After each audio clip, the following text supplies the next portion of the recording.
Do you remember Once More with Feeling, the musical episode of Buffy the Vampire Slayer? If you don't, no worries, this video isn't actually going to be about that, but also, what the hell? Have you seriously not seen that episode? Are you just not a Buffy fan? Or is it something deeper that's keeping you from watching it? Because, yeah, I know Joss Whedon is all kinds of problematic, but I'm not even that big a fan of musicals, generally speaking, and I think that's just a brilliant episode. Not about that. Anyway, the reason I bring it up is we here in the United States had our general election, which was scheduled for last week, though it may, in fact, still be going on when you watch this, because that's how close it was. Because 70 million people voted for Donald Trump. Because we're a bad country. We're just a bad, bad country with lots and lots of ignorant, selfish, small-minded, credulous, fearful, and deeply prejudiced people who, I guess, are just okay with the whole rise of white nationalist fascism while the country slides into xenophobic isolationist decline and everybody dies in an uncontrolled viral pandemic thing. But hey, at least things didn't turn out as bad as they could have, right?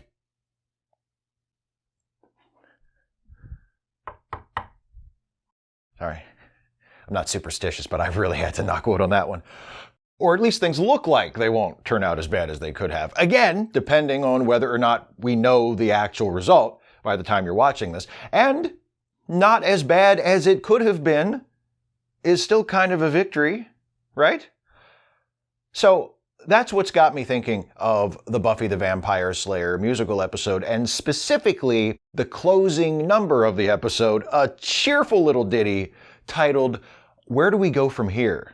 At the end of the episode, the demon who has been forcing everyone to sing and dance has been defeated.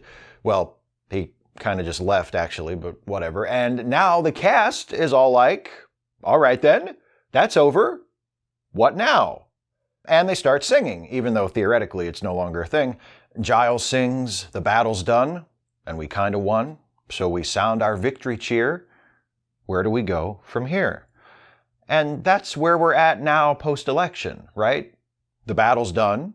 We kinda won. Biden will be the next president, which, thank God, as the song says, we sound our victory cheer. However, it was far from the popular repudiation of Trump that many of us were hoping for.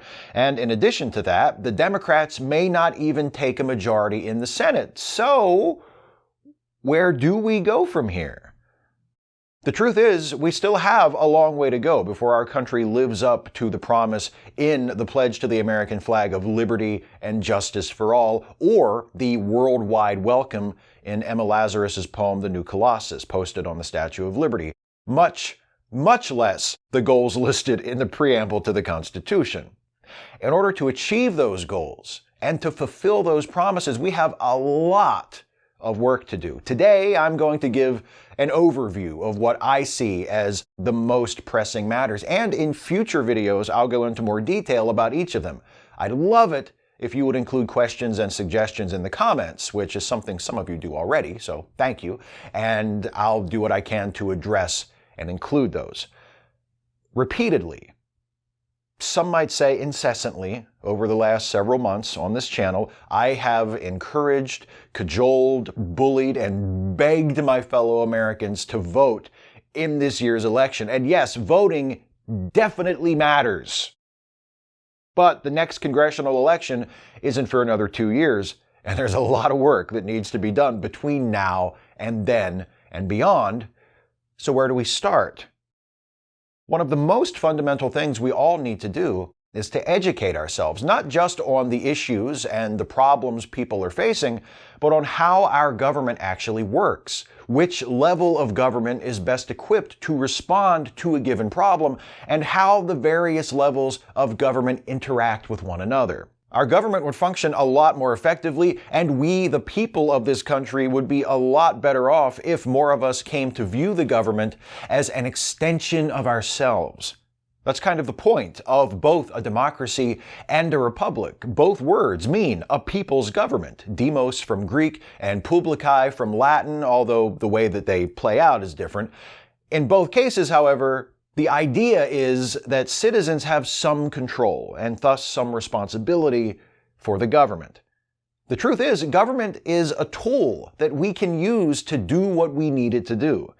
But in order to do that, we need to know how it works. It's one thing to say, call, or write your member of Congress, and I've said that, and I've written to my representative and my senators multiple times just in the past several months, but not every problem falls within the purview of a member of the United States Congress. We need to know when to contact our federal representatives, and when to contact our state legislators or local officials, and we need to know how to find out who those people are.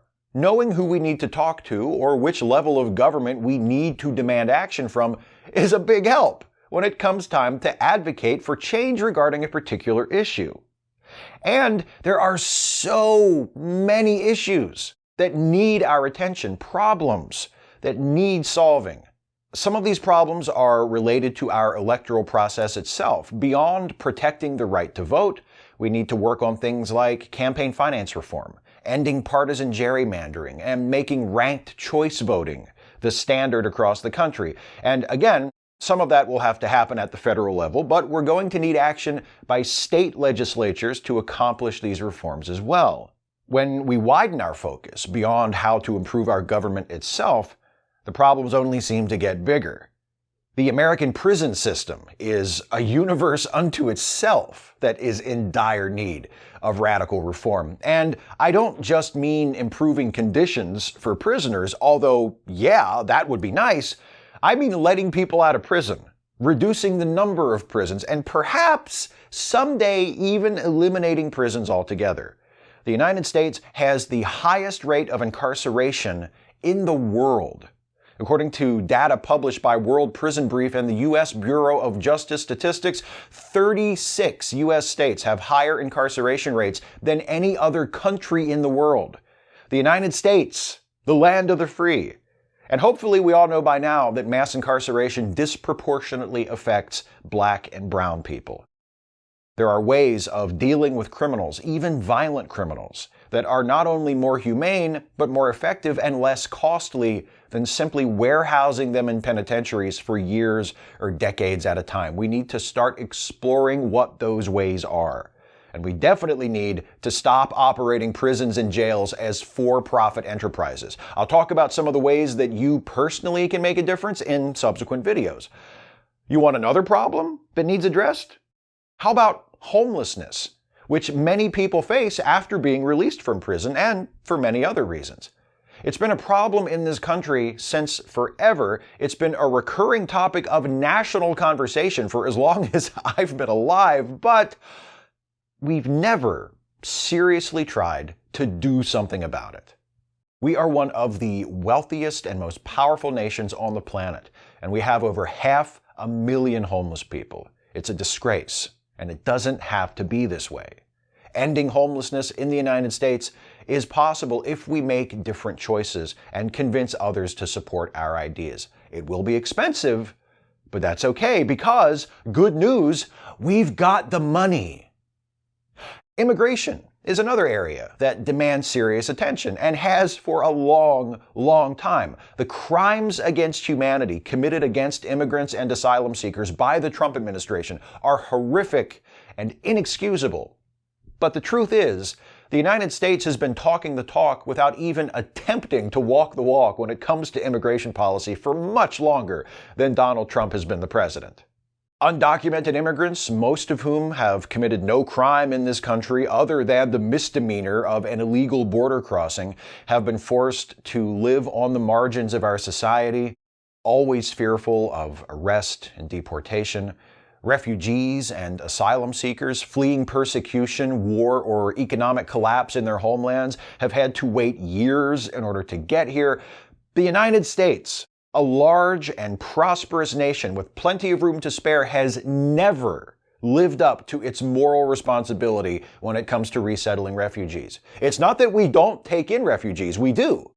It's just that we don't take in nearly enough. Not only is taking in immigrants and refugees a moral duty, It actually benefits our country. Studies suggest that areas with large immigrant populations tend to have less violent crime, and an influx of immigrants or resettled refugees can be a boon to economically struggling cities and towns. Far too often, we see immigrants and refugees vilified as criminals or looked down on as a burden, when they should be welcomed with open arms, because having them here benefits them and those of us who were already here.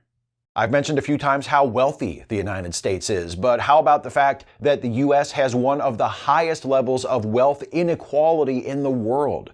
The wealthiest 10% of American households controls 70% of the country's total net worth, while the bottom 50% of households controls less than 2% of the total net worth. And that disparity is not an accident or a natural state. It's the result of decades of public policy, mostly driven by Republicans, but helped along far too often by Democrats as well, I must say, that favors the rich and disadvantages the poor, cutting taxes for the wealthy while slashing funding to social welfare programs and opposing reforms that would improve the lot of the working class and those living in poverty, such as raising the minimum wage and guaranteeing affordable access to education and health care.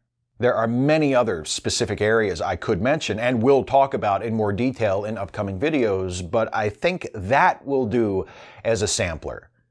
It won't be easy to solve these problems. I don't pretend to have solutions, but I do know that they warrant more attention than a relatively brief mention in a single video. So over the next few weeks and months, I'll be making additional videos focusing more specifically on what we, just as citizens, can do about the issues I've brought up here, as well as others I haven't even gotten to mention, because there are so many areas where our society can and should and must improve.